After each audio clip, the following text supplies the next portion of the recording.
Hi guys, आं दिदोम blog YouTube channel बयखौबो आंनि गोसो गोरबो बिखानिफ्राय खुलुमनायखौ जासिहरनाय थाबाय। नै दिनैहां HSLC फरिखा माने मेट्रिक फरिखा दिनैनिफ्राय आंबो आंनि फिसाला बेखौ नैबे फरिखा थिलिसिम दोनबोनायसो।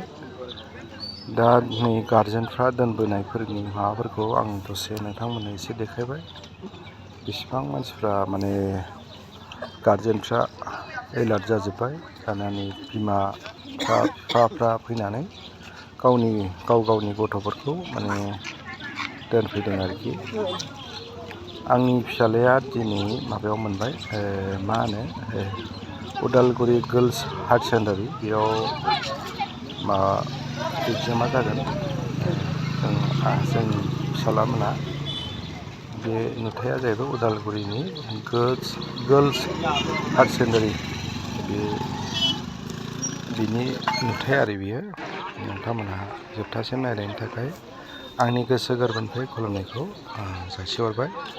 देनांहाय माबाफोर मोजांफोर फिथाइफोर मोनोब्ला आरो नेक्स्ट बिदिनो खोन्थाफिनबावगोन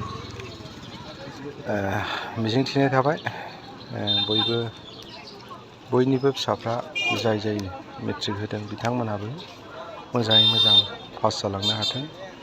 आंबो इसोरनाव भरसा खालामबाय गोजोन सान्थि फैनो हाथों। बेखौनो आङो इसोरनाव आर'ज गाबबाय बयनिसिमबो जानानै आरोखि। जोबजासिम नायनो थाखाय आंनि गोसो गोरबोनिफ्राय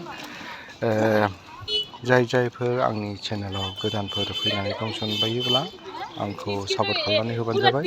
मिजिंथिनानै दिनैनि बे आंनि गुसुं ब्लगखौ बेखिनियावनो दोनथ'नाय जाबाय। गोजोन्थों।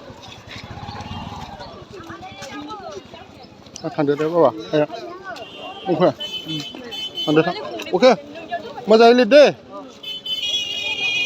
लिरनायखौबा बावथारनाङा मोजाङै।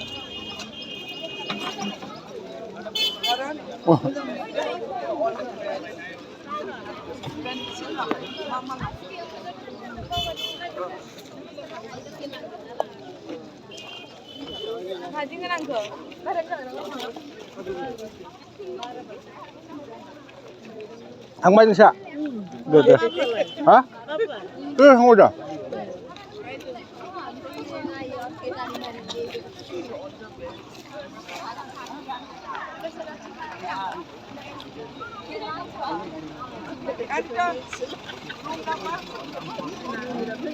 ha malah liriknya ada mencia